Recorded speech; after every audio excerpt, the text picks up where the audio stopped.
My name is Ashley, and this is Let's Talk Dispatch. I do. You're gonna do it. Do it really well. And I believe the world needs more dispatchers. Around in the mud, blood, and beer. Years that I'm not working 4th of July. 4th of July. Saying community policing, right? What about community dispatching? So on this show, with the help of my guests, we will educate, empower, and support the heroes behind the headset. Right. Hello, everyone. Welcome to another episode here on Let's Talk Dispatch. I think this is my first time recording with my brand new fancy sign. I'm really excited about it. I think it really adds a little oomph to the aesthetics. So if you're just listening to this audio, you can check it out on the YouTube channel. And it does a bunch of stuff. It like lights up. It's a whole vibe in here. It's like a club scene. So I feel like it's been a little while since I recorded an episode. Honestly, folks, like life has been happening as it tends to do. And time is just flying by so fast. Today is April 1st. And I just feel like the year is just chugging away. And I hope that you all are really taking care of yourselves, recognizing when you need that rest, because we all do need it. And really practicing that self-care as the time goes on this year. So for today's episode, I'm really excited to be meeting with John Barney. He's been doing dispatch for 9 years and has just accepted the role as a director of a completely new 911 center. And we were chatting a little bit before jumping on here about how much of a exciting and probably stressful role that is. So he is now going to be the director of the new, probably not going to do it justice right now, Turarosa Basin Regional Dispatch Authority Center. And they are also the co-founder of Gold Line Support that I will be speaking on the virtual conference. So we're going to talk a little bit about their new role, their journey, and Gold Line Support here today. Hi, John. How are you? I'm good. How are you? Good. Did I completely mess up the name? Because I felt really confident, but I wasn't quite sure. Trust me, I've messed it up 1,000 times, and I still probably don't have it right just yet. So, Oh man, they're using the sheriff's office name now, Otero County Sheriff's Office. But now that this is going to be a new merger with the sheriff's office and the local police department, they've changed the name to something more spectacular, I guess. So, I mean, obviously, new team, got to represent, got to get everyone on the new name, Absolutely. That's amazing. So tell us a little bit about like how you got into public safety. I mean, obviously taking on the role as a director, that's a huge new feat, but where did it all start? How did you get into this line of work? Yeah, so many years ago, I started at the age of 14 in public safety. Now I'm in Florida, but I was originally from New Jersey, lived in New Jersey my whole life. Joined the local first aid squad, EMS, where they had a cadet program, which allows the ages from 14 to the ages of 17 to ride the ambulance and get some mentor experience and learn about public safety in general on the medical aspect or the fire department side. Fire department never interests me. I just stuck with EMS. So I'd rather ride around in the ambulance and have some fun there. So I started, age 14. And that's kind of what entered me into public safety. I learned so much from there, got my EMT, became a full-fledged member of the first aid squad. And then after that, I started to mentor the cadet program. So the cadet program, like I said, it's the ages of high school students that are looking to find a career in what they want to do. So we kind of give them the aspect of what EMS is like, get them their EMT certification, get them on the ambulances, teach them, different skills. I'm very scenario-based when I teach. So I always taught them scenario-based, incidences. And it was always stuff that, was real life that I actually, went on calls for. I also worked paid for a city of Long Branch, which is just a couple towns over from where I grew up. And that was a whole different world. It was a city. You saw shootings and stabbings and everything like that.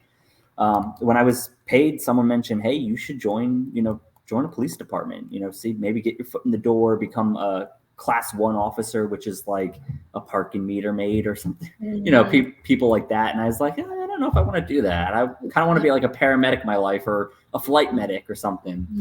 So they're like, well, why don't you do dispatch? And I'm like, dispatch? What's that? And what is that? I tell you. Who are those people? They're annoying. They tell me where to go, and I hate it. They wake me up at 2:00 in the morning. Ain't that the truth? I'm up, you're up. So I'm like, okay, fine. Let me see what this is all about. So I joined the small little beach department because Jersey has all these little beachside agents that don't want to go consolidated. And I actually liked it. I worked nights and I hated it because there's nothing going on in this little town. I kept going and, started there as a summertime dispatcher, went to another agency, was a lot busier, where we'd water rescues all the time in the ocean. And then I got hired as a dispatcher with the agency I volunteered for, Little Silver Police Department in New Jersey. And I worked there before I decided to pick up and move and come to Florida. So that's kind of where my career started there, and then led me into Florida for working for the Highway Patrol here up in Tallahassee. We were the largest PSAP for the state of Florida for FHP Highway Patrol, just over 28 counties. So that was an experience in its own, but I missed the 911. So I had to get back into the 911, and that's where it put me into Melbourne. And I've been in Melbourne for the last 4 years, gained so much experience there, built a brand new 911 center for them, was allowed to go to the conferences to kind of teach me more. Didn't know what APCO was at that time. So I got to really learn what it was. And after I got back from that conference, I said, I got to do something with my life. I can't just be I just can't be a floor dispatcher for forever. I got to move up. And that's where I kind of put myself in 5th gear, and I got my RPL. I did extra courses that the agency doesn't really need us to have, but I put that under my belt. And then I'm like, I'm going to start applying to places. And that's, I guess, that's where I am now, is going to be a director of a new 911 center. So that is so awesome. I think it's hilarious, like just the growth that we can have in this career, just from the, you started at 14 on an ambulance, like that in itself had to be crazy, right? Like I always say, like medical dispatch and like that side of the dispatch world is a world I don't want any part of. I don't want to hear you throwing up. I don't want to help you push the baby out on the side of the highway. It's just not my thing, But folks who have that medical background or that passion for the medical side of it, like props to you, because I could not do it. So I can only imagine at 14 what those experiences must have been like seeing the folks who call like for that kind of help, even for the medical, can be a little wild, right? So I can imagine that really kind of changed how you viewed the world a bit. So at such a young age, right? It does. It 100% does. I mean, I will say we were one of the best squads, and I don't, just because I was there, I don't want to say that we were, but we took care of our cadet program. We made sure that the calls that we were going on were screened by at least, our primary members, our EMTs that were head of the crew, to make sure that it was safe and not going to scar a 14-year-old. But again, just these days, not everyone's going to college anymore. So it really gave these, I say students because they were students, these students, what the real world is. And it really brought them into giving them a career prior to leaving high school and really figuring out what they want to do. Because sometimes in high school these days, they don't teach you what you really need to know in the real world anymore. And that was one thing that I think that I have people still reach out to me to this day that were my cadets. And to me, that just shows I was a mentor to them, that they say, hey, John, thank you for doing what you did during that time. Like, now this is where I am today. So I think it's a good mentoring program. And a lot of 911 centers should look into doing some type of program for mentoring, because where I am now, it's one of those things like we're only losing dispatchers, and like your phrase is, we need more dispatchers. And what are we doing to do that? And one of the things is the mentoring program. And we've set up, and I know some states across the US are doing it, but we've set up where we're doing the PST course in high school as a senior. That's a course you can take. So it allows these seniors to come out with a certification to go right into a job. And I don't want to say it's a job, it's a career, because you can make a career out of this. So that is something that I think is beneficial. And like I said, it's just it's a mentoring program. That's all it is. And I don't think we look at it that way. Yeah, no, I completely agree. And I think one of the, I've said it on here before, but one of the main reasons that I kind of started like fumbling with this RASI dispatcher stuff is because I got my undergrad and my graduate degree in criminal justice. And I was very lucky because I went and played basketball for a bit. So I was able to go get that stuff sooner rather than later. And then I fell into dispatch, and I was like, God, man, I went through 7 years of education, and we never talked about dispatch. And I went and pulled out my own textbooks, looked through the index, there's nothing here about dispatching. And it's such a disservice to our communities in this line of work, because A, we need more dispatchers, and B, it's such a good entry-level career that if school wasn't the thing for you, this is something that you can get into with good benefits, decent pay, and have a stable, financially sound career, and without a degree, which I think is an amazing opportunity for a lot of folks, because for some folks, school just ain't it, and I feel it. And if we can get good people in these doors, we got to get more people to know about it and connect programs and things like that. And I have been talking to some folks who've been doing it in the high schools now, and I think it's so freaking cool. It's so awesome. It is, and that's it's a new program to us in our county here in Florida. So I really don't know how many people it's gone through one school year so far. So I don't know if we've actually gained any dispatchers. Like my center, we have not gained dispatchers coming out of high school. I don't know about the other centers. We have 12 911 centers in our county, which is insane. But I don't know where we're at, if we're actually gaining people out of it. But it's just in general, I see it every day when we get applications and we don't hire the people. I mean, backgrounds take a while. People can't be off the job. That's what it comes down to.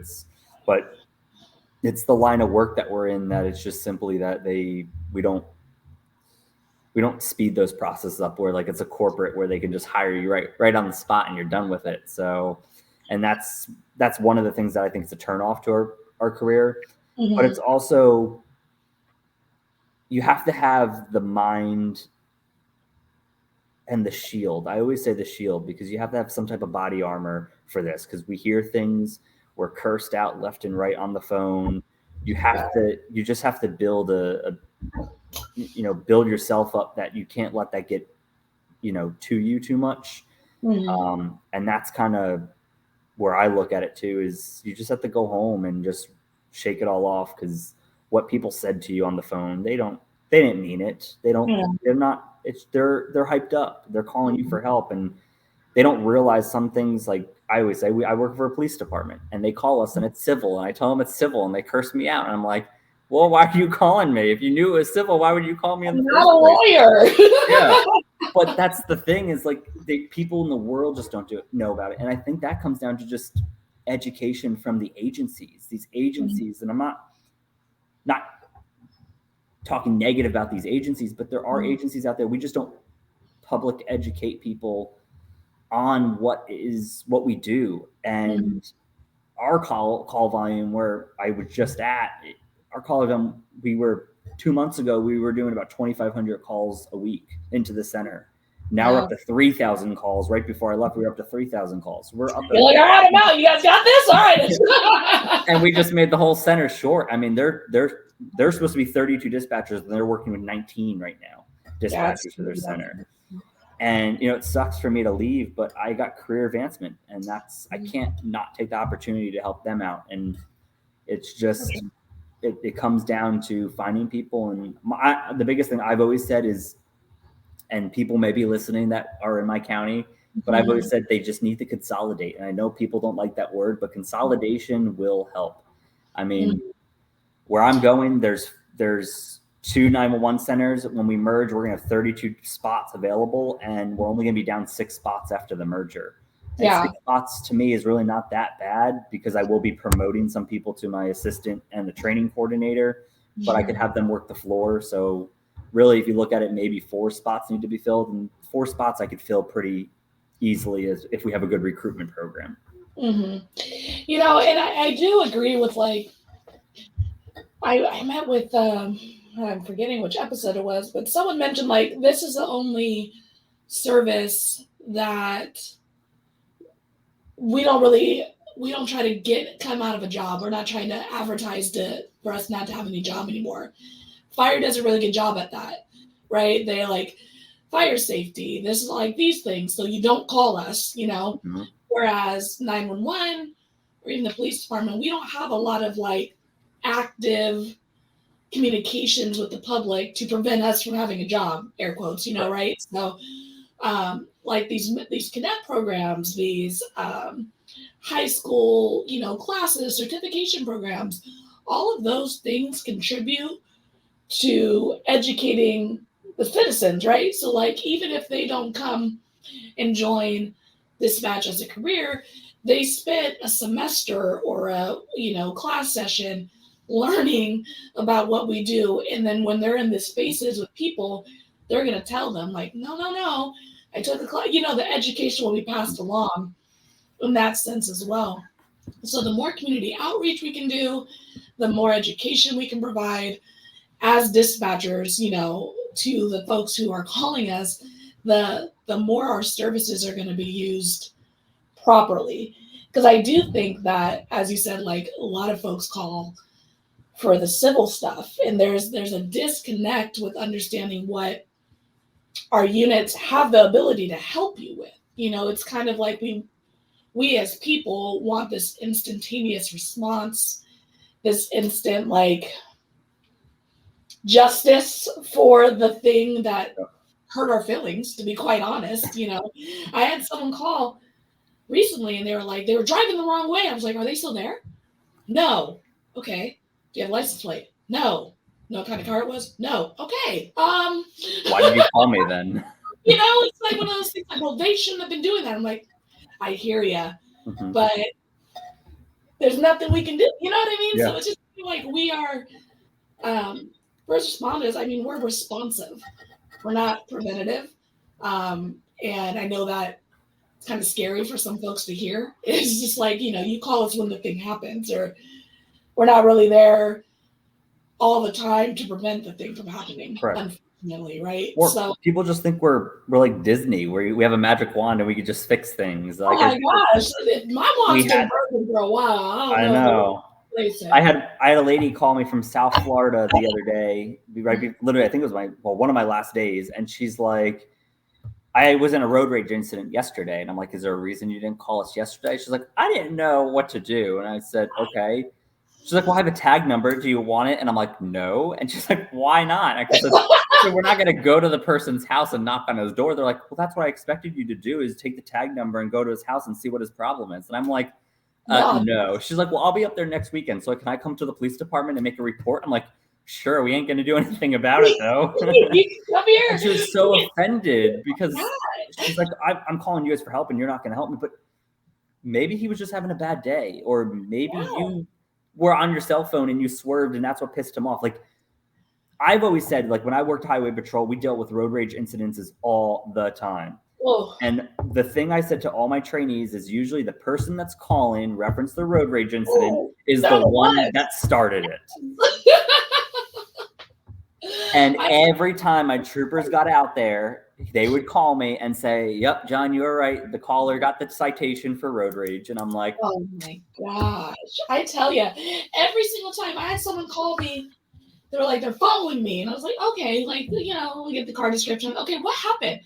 Well, I yelled at them through the window about not having a plate on their car. And then they got mad and started following me. Well, you should have done that. Two wrongs right, but like, mind your business, stay in your lane. I was telling my friend, I'm like, it's like we're counselors sometimes. We're not even just emergency services. It's like we're literally, it's like parents. And sorry for the parents that are listening right now, but these parents will call me back, my child's not going to school. And I'm like, okay, and be a parent and spank them. Like, I don't know what you want me to tell you. What's your strategy here? Because this is why I don't have children. Because I don't want. They're like, I can get arrested for truancy. And I'm like, do you know what the truancy law is in Florida? They're like, yeah, if my child doesn't go to school, I'll get arrested. I'm like, yeah, your child has to miss like 10 plus days before you get arrested consecutively too. It's not just one day here and there, and now you're going to go to jail for it. So, and for me, like those calls are even more tough, right? Because I don't want folks to use our departments and our services, first responders in general, as a fear tactic, right? Like we don't want to create a negative relationship with anybody in our community, especially youth, especially youth of color. You know, we don't want them to think like, oh, you know, I do something bad, the police show up, I get in trouble. You know, like we are a service that should have positive relationships with our communities and should be there to help when things are going bad for individuals. And we don't want to be that for you, especially if you're calling us as a parent, because those calls happen quite often. Mm-hmm. And if you're listening and you're like, well, I've called them before, like there are resources and services out there in your community who help deal with youth who are a little combative or, you know, rebelling. But it shouldn't be the police department that's responding for things like that. Correct. And we emphasize that we are not there to scare anybody. Like we'll go out, all we do is we'll respond out for the disturbance to mediate the situation, but we cannot force your child to go to school. I mean, It's as simple as that. And when the parents go, I just want you to come scare them. Well, ma'am or sir, we're not doing that. Like that's not what we're here for. We're here to solve mysteries and solve crime. And that's it. But people don't understand that. I mean, so that's one thing. And it's stress on your dispatchers. I mean, I've, even where I'm at, or was at currently and where I'm going, that's one of the biggest things is just trying to relieve the stress of the dispatchers from the calls.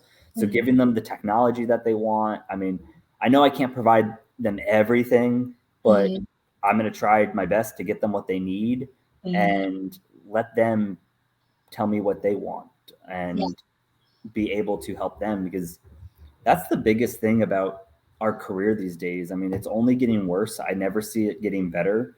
And it's what can we do to help the people that are doing the job? That's what people don't think. And that's what in a week is for, National Telecommunicators Week. You know, we're here to recognize the dispatchers across the world on what they do. Just like every other, you know, job title gets some type of recognition through, you know, a week at a time. It's the same thing. And I know when we reach out to people for assistance saying, hey, it's National Telecommunicators Week, do you want us, you know, can you do something? They're like, what do you have? What? You have a dispatch center? Well, when you call 911, who do you think answers the phone? Like, it goes right to my officer, right? Doesn't the chief sheriff directly answer it? Yeah. But it's just, those are the things that this is the time to recognize the dispatchers that do the job. And it doesn't have to come from your leadership in your centers. It can come from your friends and family members that are also working with you. It's the simple recognition and having a fun time. And when you go to work, it shouldn't be, I'm going to work again. You should enjoy going to see your friends. It's your second family. I mean, you spend more time with the people you work with in this career than you spend with your, you know, significant others at home or your pets. I mean, so really make time for it. And that's the biggest thing I can say to anybody, especially that's in the career, because we can't lose any more dispatchers. Yes. As simple as that. And I think it's refreshing to hear that, especially with this new role you're stepping into, right? You're director, first time director, news center, everybody's merging. There's a lot of pressure that comes with that. And I think, for um, you're trying to create like a culture, right? You're establishing this new culture and this new center with these new folks. And to hear you say, like, my main goal is to hear what my dispatchers need and try to relieve stress off of my dispatchers, that's super important, because one thing, like I've told my officers before, is like, you don't know, like, we dropped that one call that like barely meets criteria and they're a little combative and you're just trying to avoid the thing, and just have the officer tell them the thing you already told them, but they don't believe you. You got to have the officer call. And they're like, why are you dropping this? I'm like, you don't know how many calls I did not drop. You know what I mean? Like, this one I couldn't get away with because they were very adamant that I was wrong, and they want to hear it from the folks with the gun around their waist. That's who they want to hear it from. And so that's the call I dropped. But like, I did not drop 10 other calls that you didn't get to hear or see, or I filtered and made sure they went to the right places. But that's stress. I had 10 minutes of stress and I couldn't get through this one. And now you're giving me, flack for having to drop this call. So really having this, having leadership, being able to communicate those kind of realities of both sides of the job, I think is super important in all of our centers. Mm-hmm. Absolutely. And so the other side, outside of the center that you're involved in, is goal line support. Can you tell us a little bit about that journey, how that all started, what your guys' mission is over there? So goal line support was created was discussed at the APCO conference in San Antonio, which would have been 2021. Yes, 2021. It was at a bar talk when we were all drinking, where most ideas come from. As they should. And we, one of the things we just discussed was just the lack of peer support in centers. And again, not dogging out any centers, but a lot of centers do say, oh, we have a peer support program. We have a peer support program. We have a peer support program. And I know there's some centers out there that are great with their peer support program. I'll tell you where I'm from, we had a peer support program. We had a CISM team. Ever use them? No. And that was the problem that we noticed, is that it's just simple, that it was lacking across the US in a lot of centers. So what we decided we were going to do was a Facebook page where most stuff starts on, is some type of Facebook page. So we started a Facebook page, and as we were getting, through it, I took it apart of my RPL project to kind of build this program a little bit more, which turned it into a nonprofit organization.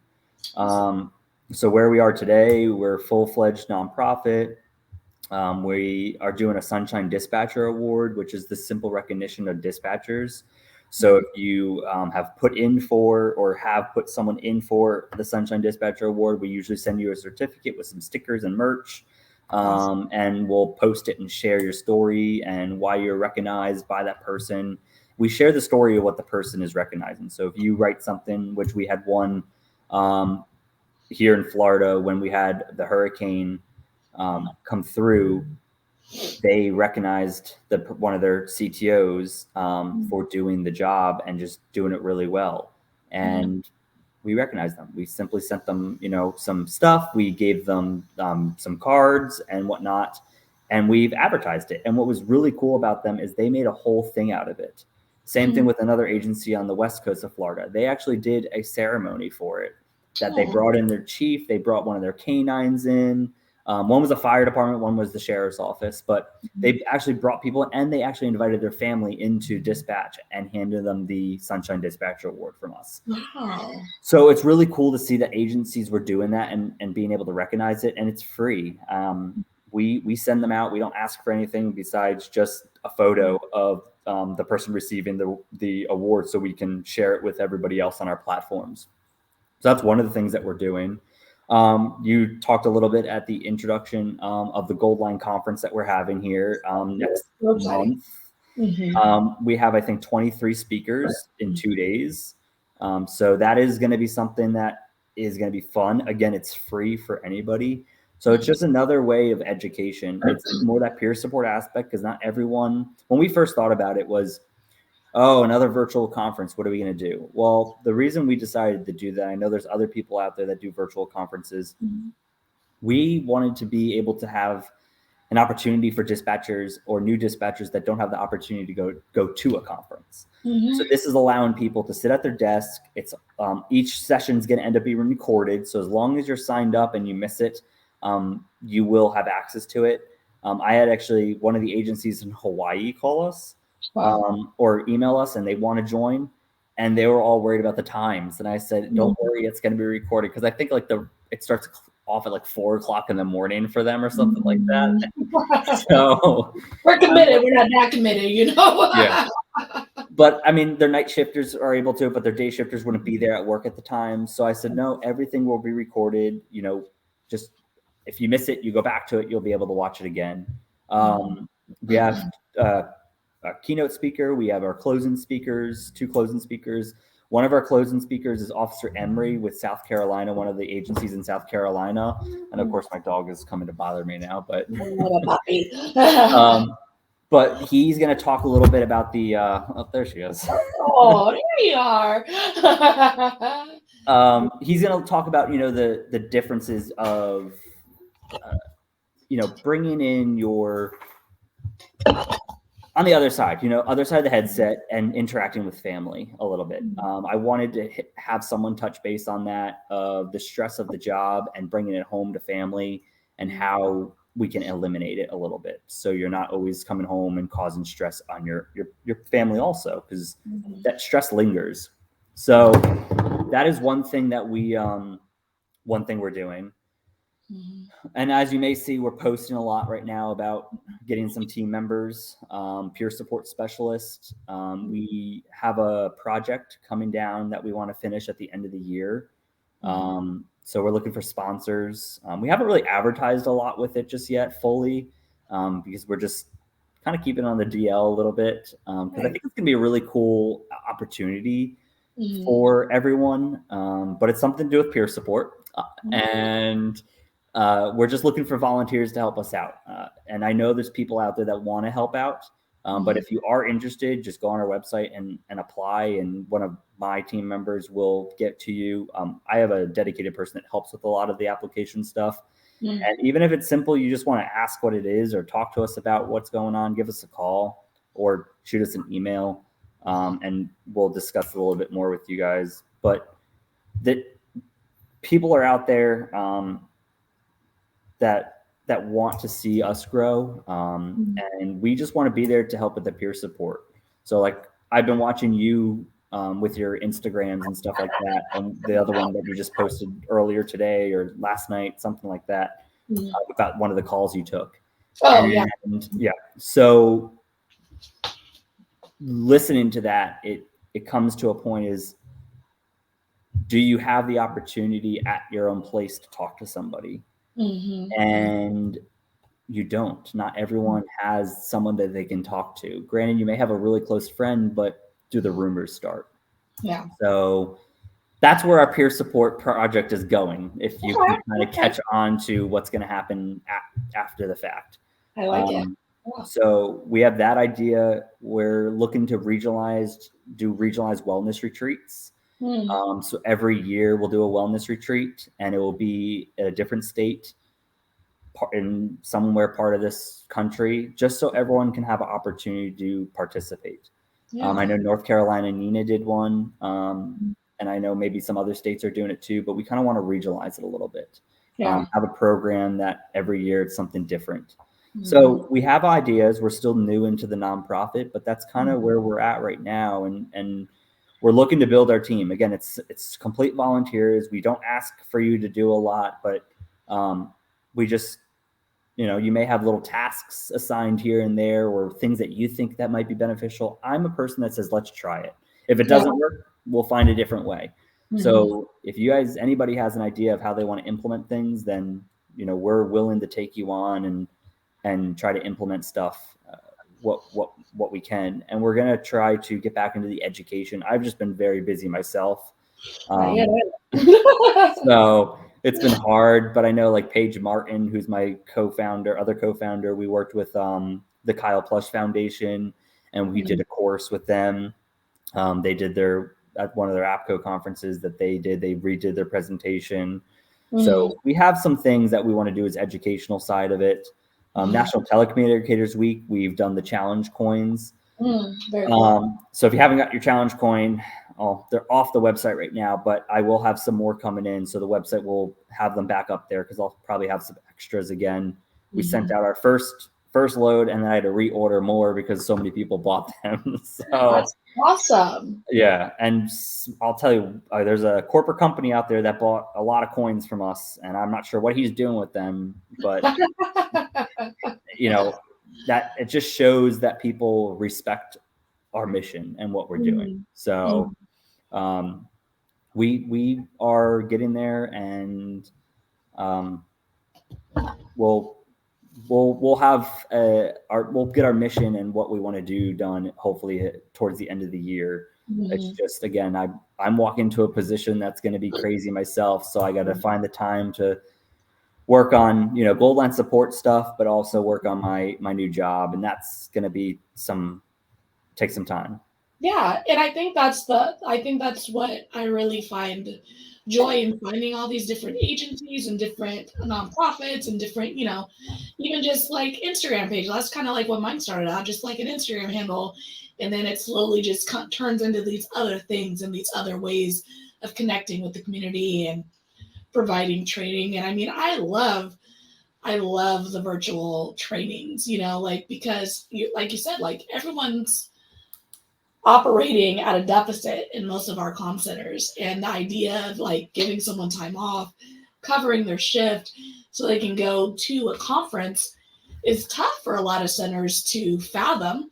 So being able to log on to these virtual conferences that are recorded if you don't catch them live and get that knowledge, get that feedback, and ultimately connect with these folks that are in the community wanting to produce informative sessions and things of that nature, I think is one of my favorite aspects of the dispatch community, because I think the last year I'm really starting to dive into that part.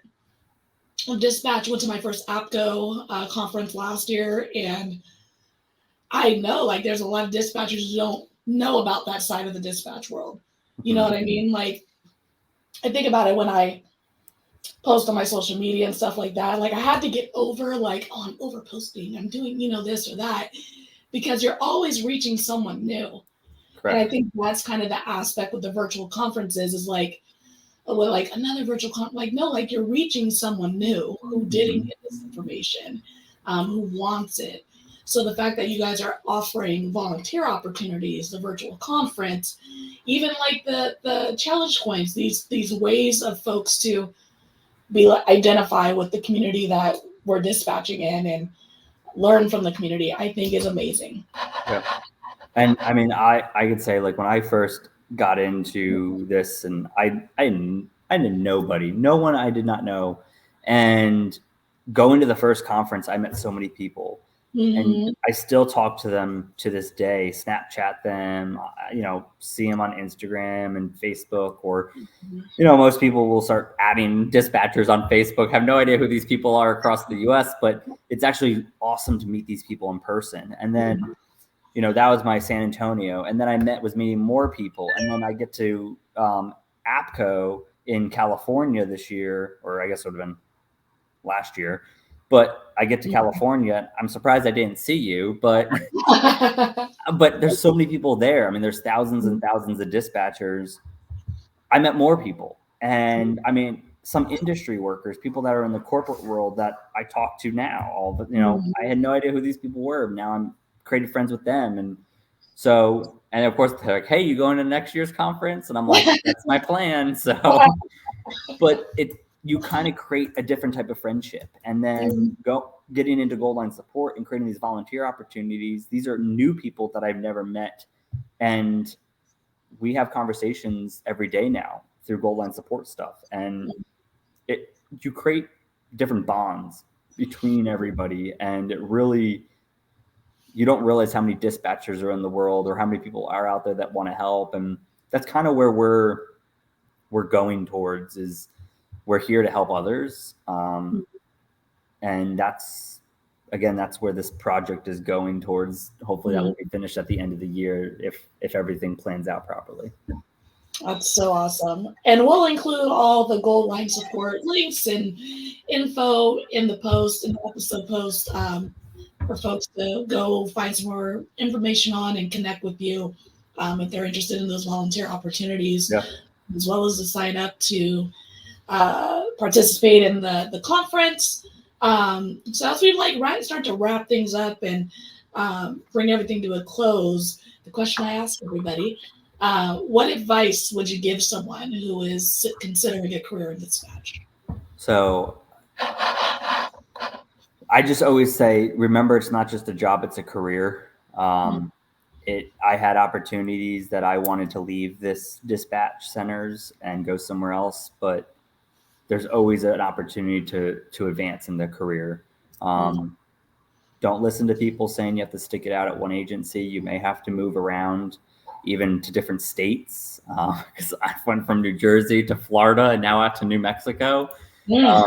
But it's just something that you have to do, and find a mentor, find someone that is gonna lead you in the right ways, and that's not gonna burn you in any way. That's gonna push you to your limits, that you may be really upset with them because they keep pushing you, but they're only trying to help you, and that's a good mentor for you. So yeah, I definitely am going to piggyback off you. Is that someone asked me when I was stuck in Vegas for like 7 hours, I asked people to ask me questions, and someone asked me about next step, career, something along those lines. And I literally said, I am always looking for the next opportunity. And we should all be doing that.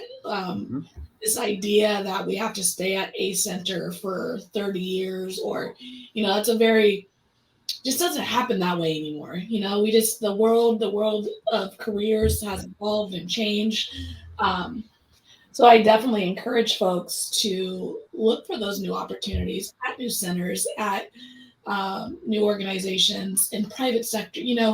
Whatever the thing is, don't feel like you have to give 30 years, under a headset to be considered a dispatcher. I definitely think that for folks who are wanting to promote and folks who are wanting to get out from answering the 911 calls and create those changes in centers, there are those opportunities in both the private sector and other agencies. So always poke your head out, look around, see what feels good for you, because there are multiple ways to impact the 911 industry, and we need help any way we can get. Absolutely. And I've always been told, if you want career advancement, you have to be open. You have to be open to move. You have to be open to for change. And that's one thing that I just had to say to myself is, okay, if wherever this takes me, I got to go there to advance in my career. And I mean, granted, I'm at the top of the chain now. So that's right. Like I said, after, a certain amount of years, I'll reevaluate and see what I want to do. And it may be, really, I'm not at the top of the chain, because I could move to another agency that maybe be larger than the center that I'm at, or maybe I'm happy where I'm at. Maybe I want to go down to a smaller center. I don't know.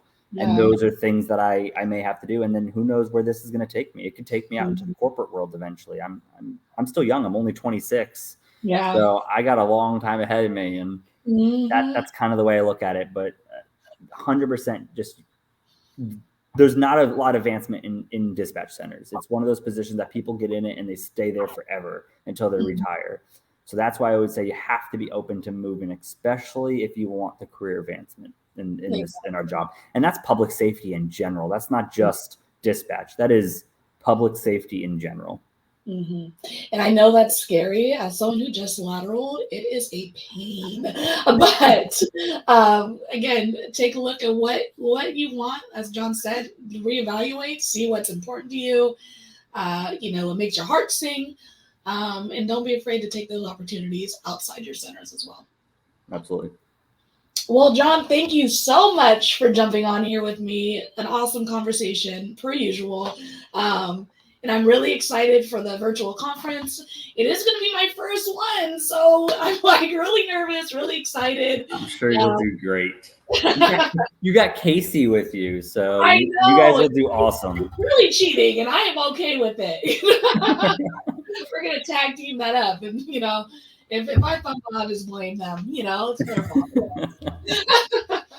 But again, John, thank you so much. I'll include all the information in the notes from the episode so folks can reach out to you, learn more about Gold Line support, and good luck at your next place as a director. I'm sure you're going to do amazing. Thank you. All right, I'll be right back with you, okay? Yep. All right, everybody, another amazing episode of Let's Talk Dispatch. And I'm just going to dive a little into what John and I were talking about in regards to moving on, moving around in this career. I am a big advocate in always looking for the next step. I know there are some circles where some dispatchers feel we have to put in X amount of years to be considered a real dispatcher or something along those lines. And I am here to tell you, you do not. There are multiple ways to impact, support, and change the world of 911. And though we do need more dispatchers answering the calls, there are many ways that you can impact this industry, whatever it looks like for you. We appreciate it. I appreciate it. And you got to do what's best for you at the end of the day. So again, thank you so much for joining us here on Let's Talk Dispatch. Like my sign, let me know. And see you guys next time. Stay raspy. Thanks for joining us here on Let's Talk Dispatch. Don't forget to hit that subscribe button and leave a 5-star review. Consider joining our Patreon for exclusive content, early access to episodes, and discounts on merch at theraspydispatcher.com. Follow us on Instagram and Facebook, and subscribe to our YouTube channel. All of these things help support the creation of more content, because the world needs more dispatchers. Thank you all again for the love and continued support, and until next time, stay raspy.